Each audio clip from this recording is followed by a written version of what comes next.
are back with a new series. Today we're calling the Mini Money Makeover. And if that's not enough, please go. I just took your... No, keep going. Because I love to hear you talk. If that's not enough alliteration for you, the series will run on Monday, so you can look forward to Mini Money Makeovers on Mondays. Say that again. I don't want to. We are kicking it off with help for the Whalen family of 6 that would spend hundreds of dollars every weekend without thinking about what they were spending it on. Kelly Whalen, who it says here on our card is called a weekend spender, is here today along with our Today financial editor, Jean Chatzky. Welcome, ladies. Thank you. That girl. So, Jean, you tell us the problem first. Kelly basically wrote in and said she was not controlling the amount of money that she was going through, particularly on the weekend. And it would be very common to blow through several $100s without even thinking about it. Adds up. And I think what you're doing, Jean, too, is we're talking about trying to solve one little problem, and hopefully it'll solve the bigger problem. Because if you can get in control of one problem, then you can tackle the next one. But often, and I think Kelly found this, when you try to tackle your spending and your insurance and your investments all at the same time, it just gets overwhelming and you give up. So what were you doing on the weekends? What were you spending the money on, Kelly? A lot of things with the kids. We were going out and doing, fun activities, going mini golfing or going to the movies, things like that. But that adds up for a family of 6. But you didn't have a budget is the problem, right? So, yeah. Well, we were very strict during the week, but then when it comes to the weekend, it's kind of like, oh, well, now's the time to spend some money. Yeah. Think about it. I mean, the weekends feel like mini vacations. Vacations are the time when you're supposed to let yourself go. You're supposed to kick back, but you've got 4 of them a month.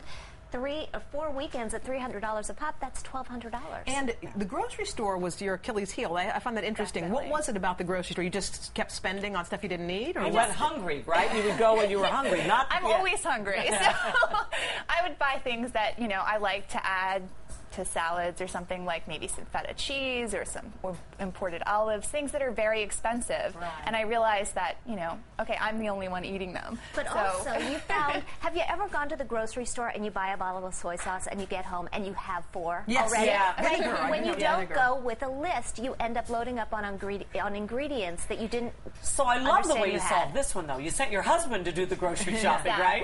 Right. Yeah, well, we started with a plan. We started by saying, let's think about what are we going to do this weekend. And so Kelly had a trip planned to IKEA. And I said, are you going to eat before you go? Or are you going to eat after you go? Or are you going to bring sandwiches so that you don't end up in a restaurant spending $50 that you didn't even think that you were going to have to spend because the kids were hungry. Right. So it's a matter of looking at your through. day. Yes. Yeah. Okay, so we had the budget before, right? Let's take a look at what the budget was like before, what kind of money you spent. Right. I think okay, so this is the weekend spending. Okay.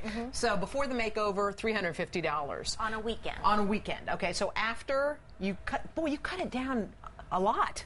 So what else did you cut out, Kel, besides It was mostly just going places and the food. The food was the big one. We were eating out a lot and having a plan, having a menu plan, having a list when I went to the grocery store really, really helped us. Now, how have your children reacted to this? Because I'm sure they got just as addicted to those wonderful fun weekends as Mom and Dad did. But tell them what you did with the allowances. Right. Now we're doing an allowance every week. They get a little bit of money and they get to spend it on what they want. And if they so you're teaching them good planning as well. And they're saving it. They're not spending it. It's amazing to me. They get the called saving. Right. Yeah, isn't it amazing, right?